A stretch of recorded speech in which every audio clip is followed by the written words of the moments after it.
Assalamualaikum warahmatullahi wabarakatuh. Saya Muhammad Yusuf Alamin dengan NIM digit terakhir 171 dari kelas Pendidikan Kewarganegaraan PK 065. Di sini saya akan menjelaskan beberapa materi tentang pendidikan kewarganegaraan dan karakter keberanian berpendapat di kampus. Oke, langsung saja masuk ke materinya, yaitu peran pendidikan kewarganegaraan di perguruan tinggi. Pendidikan kewarganegaraan di perguruan tinggi bukan hanya pembatas teori tentang negara dan hukum, tetapi juga berfungsi sebagai pembentuk karakter mahasiswa agar menjadi warga negara yang cerdas, kritis, dan beretika. Melalui mata kuliah ini, mahasiswa didorong untuk memahami hak dan kewajibannya, berpikir kritis terhadap masalah kebangsaan, serta mengembangkan karakter positif seperti tanggung jawab, toleransi, kejujuran, dan keberanian dalam menyampaikan pendapat. Oke, yang selanjutnya adalah apa sih arti keberanian berpendapat di kampus itu? Artinya, sikap berani mengemukakan ide, kritik, atau pandangan secara terbuka dan sopan meskipun berbeda dengan orang lain. Mahasiswa yang memiliki keberanian berpendapat tidak takut salah, mau menerima kritik, dan berani mempertahankan argumen berdasarkan data serta logika. Selanjutnya adalah pentingnya berpendapat di kampus. Keberanian berpendapat memiliki peran besar dalam menciptakan suasana akademik yang aktif dan demokratis. Mahasiswa yang berani berbicara biasanya memiliki kritis dan terbuka terhadap berbagai pandangan. Contohnya menumbuhkan kebebasan berpikir akademik dan budaya diskusi, melatih kemampuan berpikir kritis dan argumentatif, membentuk kepribadian mandiri dan percaya diri, mendorong partisipasi aktif dalam forum organisasi dan pengambilan keputusan, membangun iklim demokrasi dan keterbukaan di lingkungan kampus. Oke, untuk yang selanjutnya adalah etika dalam menyampaikan pendapat. Keberanian dalam berpendapat tidak berarti bebas berbicara tanpa batas, tetapi setiap pendapat harus didasarkan dengan memperhatikan etika agar tidak menyinggung orang lain.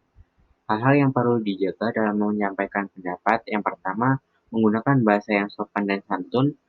Yang kedua, menghargai pendapat orang lain dan jangan memotong pembicaraan. Yang ketiga, pendapat didasarkan pada fakta, logika, dan data. Yang keempat, terbuka terhadap kritik dan saran dari orang lain. Yang kelima, hindari emosi atau perdebatan yang menjatuhkan. Selanjutnya adalah cara menumbuhkan keberanian berpendapat. Rasa percaya diri dan kemampuan menyampaikan pendapat bisa dibangun melalui kebiasaan dan latihan.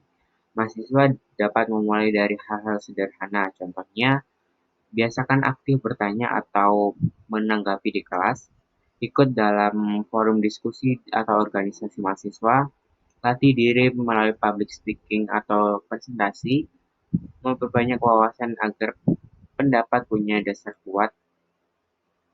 Yang kelima, bangun lingkungan yang terbuka dan saling menghargai. Poin yang terakhir adalah contoh sikap berani berpendapat di kampus. Keberanian berpendapat bisa terlihat dalam berbagai aktivitas mahasiswa, baik di kelas maupun di organisasi. Contohnya, menyampaikan ide atau kritik saat rapat organisasi, memberikan tanggapan atau pertanyaan terhadap materi kuliah, mengusulkan solusi terhadap masalah yang ada di kampus, terus mengemukakan gagasan baru dalam karya tulis atau penelitian. Berani menyampaikan kritik positif terhadap gagasan yang disampaikan oleh teman lain. Jadi kesimpulan untuk materi yang saya jelaskan tadi adalah keberanian berpendapat merupakan wujud nyata dari karakter mahasiswa yang kritis, berintegritas, dan demokratis. Sikap ini mencerminkan kebebasan berpikir yang bertanggung jawab, di mana setiap mahasiswa berhak menyampaikan gagasan secara terbuka, namun menjunjung etika dan sopan santun. Dalam lingkungan kampus, keberanian berpendapat menjadi modal penting untuk menumbuhkan suasana akademik yang dinamis, dialogis, dan solutif terhadap berbagai persoalan. Mahasiswa yang berani berpendapat dengan etika akan tumbuh menjadi pribadi yang percaya diri, terbuka terhadap perbedaan, dan mampu memberikan kontribusi nyata bagi kemajuan lingkungan di sekitarnya. Sikap ini juga menjadi dasar pembentukan karakter kepemimpinan yang berprinsip, karena Melalui keberanian berpendapat, seorang belajar menyuarakan kebenaran dan mempertahankan nilai-nilai keadilan serta berperan aktif dalam proses pembangunan masyarakat dan bangsa. Dengan demikian, keberanian berpendapat bukan hanya keterampilan berbicara, tapi juga bentuk untuk bertanggung jawab intelektual sebagai warga negara yang beradab. Mungkin cukup sekian untuk pemaparan materi tentang pendidikan kewarganegaraan dan karakter keberanian berpendapat di kampus. Dari saya, terima kasih. Wassalamualaikum warahmatullahi wabarakatuh.